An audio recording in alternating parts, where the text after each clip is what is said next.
Ողջույն հարազատներ, այսօրվա խոսքը, որ ունեմ Սուրբ Հոգուց առաջնորդված, Հովանու ավետարան 15-րդ գլուխն է,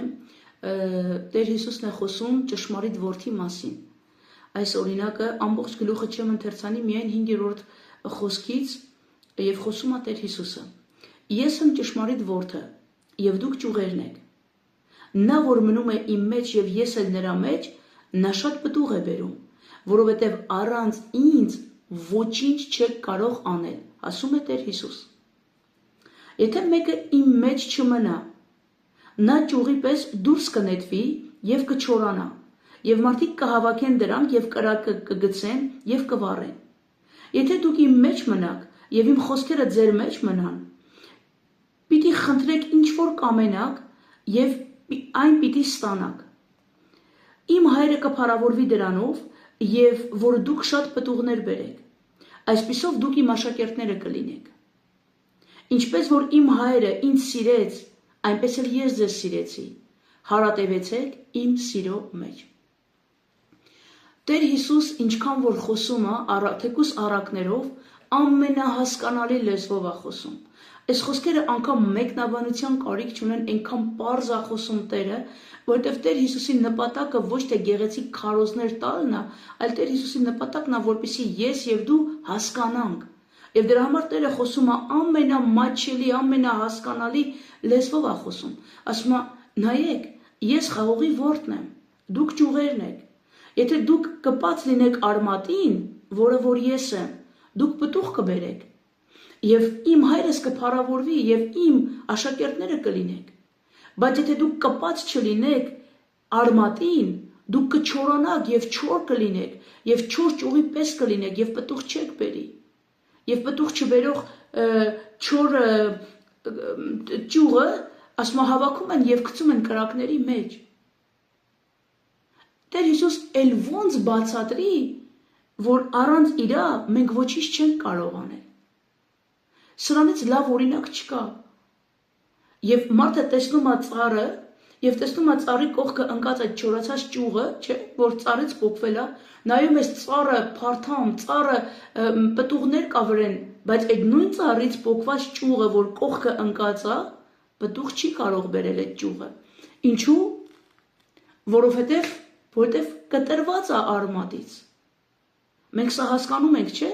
Եվ եթե մեկին ասեմ գնա մի հատ այդ չորացած ճյուղից մի հատ խնձոր քաղի ուտեմ, կասես չորացած ճյուղը խնձոր չի կարող տալ, եւ ճիշտ է։ Բայց ինչի ես մտածում, որ դու առանց Տեր Հիսուսի կարող ես պտուղ տաս։ Ինչի ես մտածում, որ դու կարող ես առանց Տեր Հիսուսի ապրես այս կյանքը, որը որ ինքը տվեց քեզ։ Չեմ ուզում շատ խոսեմ, ուզում եմ ուղղակի միայն հասկանանք այս մի նախադասությունը, որ Տերն ասում է առանց ինձ ոչինչ չեք կարող անել։ Սիրելիներ, չեք կարող անել։ Եթե Տեր Հիսուսն ասում է, որ չեք կարող, իրապես չեք կարող առանց Տեր Հիսուսի որևէ բան անել։ Հիմա մարդիկ, որ որոշակի հաջողությունների են հասել եւ ունեն իրանց աշխատանքը, տունը, ընտանիքը, ամեն բան լավ է ֆինանսապես եւ ապրում են եւ ինձ կարան հակադարձեն, ասեն, գիտես ինչ կա, մենք ոչ Հիսուս ունենք, ոչ էլ եկեղեցի ենք գնում, բայց մենք բարեկեցիկ կյանք ունենք։ Ինչպես ես ասում, որ առանց Հիսուսի մենք ոչինչ չենք կարող անել, նայ մեր կյանքին մենք ուր ենք հասել։ Հիմա իմ հակադարձ հարցը, ինչա կյանքը։ Ինչա կյանքը քո պատկերացումով եւ որ կյանքի մասին է խոսում Տեր Հիսուս, սա նույն կյանքը չի։ Տեր Հիսուսն ասես դու կյանք կունենաս եւ ել ավելին կունենաս։ Բայց դու սատանայի սատության մեջ, գոյատևության մեջ ես, դու կյանքի մեջ չես։ Եվ այդ գոյատևության մեջ սատանան քեզ որոշակի հաջողություններ է տվել, որպեսզի դու մտածես, որ դու կարաս առանց Հիսուսի։ Դրա համար է տվել սատանան։ Սիրելիներ, ինչպես որ ձուկը առանց ջրի չի կարող, ինչպես որ մենք չենք կարող այս թթվածինը, որ մենք շնչում ենք, առանց այդ թթվածնի, մենք չենք կարող առանց մեր արարիչ Աստծո, որտեղ մենք իր մասնիկն ենք եւ մենք իր կարիքը ունենք։ Ցավոք մարդիկ այդ կարիքը, որ դա մեր մեջ կա, տարբեր բաներով այդ կարիքները հագեցնում են։ Մեկը ֆինանսապես, մեկը մի հատ թանկանոց շորիկ է առնում, հագնում եւ իր այդ փափագը դրանով է հագեցնում, մեկը իր մեքենայով, մեկը ուրիշ բաներով եւ մտածում են, որ իրանք լիարժեք ինչ որ մի հատ կյանքի մեջ են։ Լիարժեքությունը միայն Տեր Հիսուսի մեջ է։ Առանց Տեր Հիսուսի կյանք չկա, առանց Տեր Հիսուսի մենք ոչինչ չենք կարող անել։ Մեր կյանքի իմաստը, նպատակը Տեր Հիսուսն է։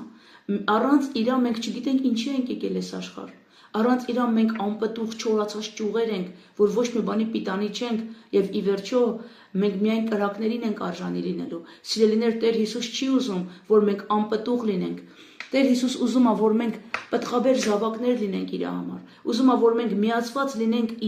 իրան, որը որ արմատն է, եւ մենք պտուղ բերենք։ Պտուղը դա մեր սերն է։ Ինչ ասեց։ Ինչպես հայրը ինձ սիրեց, դուք էլ ինձ սիրեք եւ հարատևեցեք իմ սիրո մեջ։ Սա է իմ ուզածը ձեզանից։ Եվ այդ սիրով կերևա, որ դուք իմն եք եւ ես էլ ձերն եմ։ Այսօր իմ խնդրանքն ու կոչն է, սիրելիս, որ ուր էլ որ հասել ես քո կյանքի մեջ, ինչ հաջողությունների էլ որ հասել ես,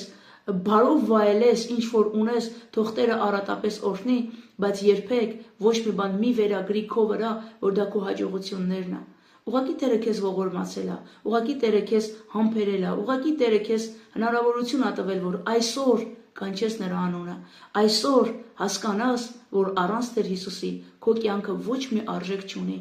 Սիրելիս, ուզում եմ, որ խորապես ընդունես այս խոսքերը, քանի որ Տեր Հիսուս սիրում է քեզ, կանչում է քեզ ամեն օր, ամեն ժամ եւ ամեն վայրկյան։ Եղիր օրհնված։